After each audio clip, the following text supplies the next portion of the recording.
Hey guys, so today I'm going to be showing you how to use a heat curve to calculate energy. So over here is the problem that we're going to use as an example. So how much energy is used if 200 grams of ice at negative 170 degrees Celsius is converted to steam at 150 degrees Celsius. Now, I've given you the only two equations that we're going to be using for this whole thing. One is Q equals mc delta T, so that's that standard specific heat equation. And the other is Q equals m times delta H. And I'm going to show you where to use each of these ones and where to get some of the values to stick in here. So if you're not familiar with heat curves, it may help you to go through and represent. So if this is water, it's solid below zero. So when it's below 0 degrees Celsius, it's solid. This is when we have it turning into liquid. So it's half solid, half liquid. It's kind of starting to melt. And then this one is all liquid. Once it gets to 100 degrees Celsius, that's when it starts to boil. So it'll be a mixture of liquid and gas. And then up here is the gas. Okay, so that may help you in terms of like which Q's to solve for and things like that. So I'm going to figure out which Q I'm going to solve for based on information that I see here. So again, these two are the ones that I'm choosing from. Q equals mc delta T and Q equals m delta H. I always test if I can use this one first, and this is how I test that. Is there a temperature change? That's the question I'm going to ask myself. Is it changing temperature? Well, it should be. It's going from negative 170 to 0 degrees. So there is a change in temperature. That means that I want to use my Q equals mc delta T there. Sorry, my left-handed, making it hard to write, but Q equals mc delta T. Okay, so then I come up to my next line. So every time you have a line segment, that's going to be an equation. I come here, and again, I ask myself, is there a delta T? Well, it ends at 0, and it starts at 0. I don't think that's a delta T. There's no change in temperature. It stays at 0. So I can't use this equation because there is no delta T. I have no temperature change. If I plug in a 0 there, I'll get 0 energy, and that's not logical. So that means that I'm going to use this one on this one. Q equals m delta H. Notice that this has three things, m, c, and delta T, and this is just two, m and delta H. Okay, I come up here, same question. Right now, I'm just figuring out which questions I'm going to use. Does it have a delta T? Well, it ends at 100, and it started off at 0. That's a change in temperature. So this one, I'm going to use Q equals mc delta T as well. All right, moving on to this line here. It ends at 100 and starts at 100. That's not a temperature change, okay? So if there is no delta T, I cannot use that equation. I'm going to come down here to delta H. Q equals m delta H. Last one, so over here where it's a gas or a vapor, in this case, we're referring to it as steam because the gas version of water is called steam. And is there a temperature change where it ends at 150 and it starts at 100? That is a temperature change. So Q equals mc delta T.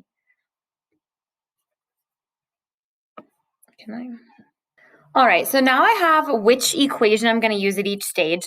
Now I need to figure out my numbers. So some of these numbers are easier than others. For example, right here I have m, c, and delta T. M is my mass, so if you need a little refresher on that, M is my mass. I only have one mass listed here. So guess what? That is my mass for every single M that I see. Okay, so I'm going to just kind of square that. I'm going to plug that in over here. I'm going to leave out units for now just to keep it simple in terms of my writing. I'm going to plug it in here as well. So I'm just kind of moving it over. So I'm plugging it in for the M. Okay. And here as well. And here as well. And here as well. So every single place that I see an M, it's going to be the M that's listed, the mass that's listed, in this case, 200 grams. Cool, cool, cool. Now I'm going to go ahead and figure out these C things. Okay, so I've got three C's in there, right here, right there, and right there. And this is not something, at least for my class, that you need to memorize. I am okay with you actually just going and getting it from the chart. The chart is on your Google Classroom under Essential Course Materials. Today, we're just focusing on water. So we're either going to find what we need up here, where it's in yellow, or just scroll down to the little bottom section here, and we're going to use this one. These numbers do vary, so just be aware of that. You know, oftentimes we use 4.184 because I'm letting you use this one. It's fine to use these ones. You can even see this delta H vapor is different than the one up here. So this is the more one I use more often, but either is fine. Okay, so we said we're looking for our C values. Specific heat capacity is what that C stands for, the C for capacity. And I've got three here. I've got C for ice, C for liquid water, and C for steam or C for gas, whatever you want to call it. Also note that the one I found has joules per gram degree Celsius. These are also the same for, sorry, it's listed as joules per gram Kelvin. It's also the same for joules per gram Celsius. So those are the units we'll be using, even though it says K here.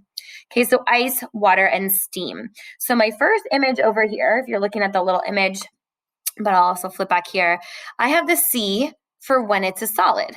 Okay, so the C I need is the C for when it's a solid.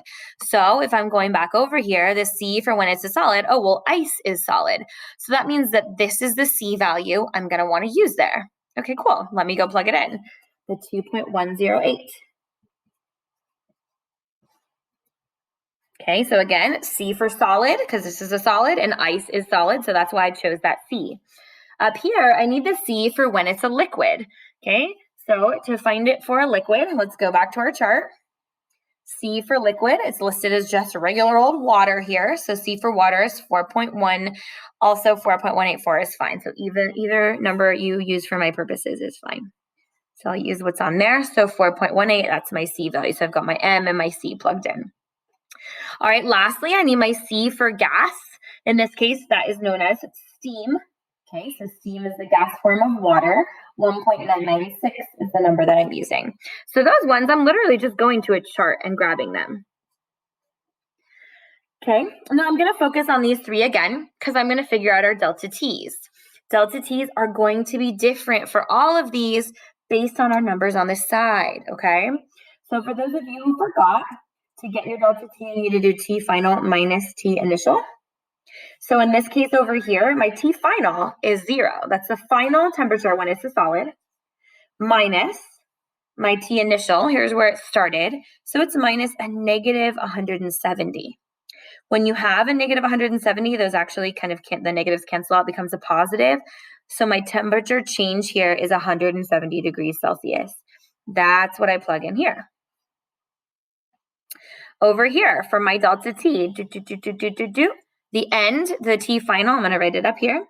T final is 100. And my T initial, so this is where it started, right? So here's the end, here's the beginning, 0. So right here, I get 100 minus 0 gives me 100. So that's what I'm going to plug in here. One more delta T to go. I'm over here. Okay, my top number, 150 is my N, so T final is 150. And then my initial, 100. T initial, so 150 minus 100 gives me my 50, and that's what's going to squeeze in here. Okay, so that reads as 200 times 1.996 times 50, etc. All right, so there's just a couple numbers I still have to figure out, delta H here and delta H here, because I already have my masses. Again, not something I expect you to memorize, although some of you probably just will after some time. But I come here, and I'm going to look at the yellow section. Here's my yellow section here, and I see delta H fusion and delta H vaporization. So latent heat of vaporization, latent heat of fusion. One of these belongs at the lower one of them belongs at the upper one. So you have to kind of figure out which one is which. How I remember is this wording here. It's called vaporization. So shouldn't it be connected to things that are vapor? Things that are vapor are gas. So it's got to be the thing that's near that.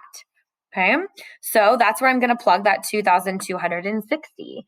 It's vaporization, so M delta H of vapor is up here. That's 2,260. And it's just those two numbers, so it's simple multiplication, boom times boom. This one's all done, I'm ready to go here. So again, I just need to figure out which is the delta H here. Well, if I already use this one, then logically it's probably this one. But you can also look at this another way. So fusion, I always think of like fusing wires together.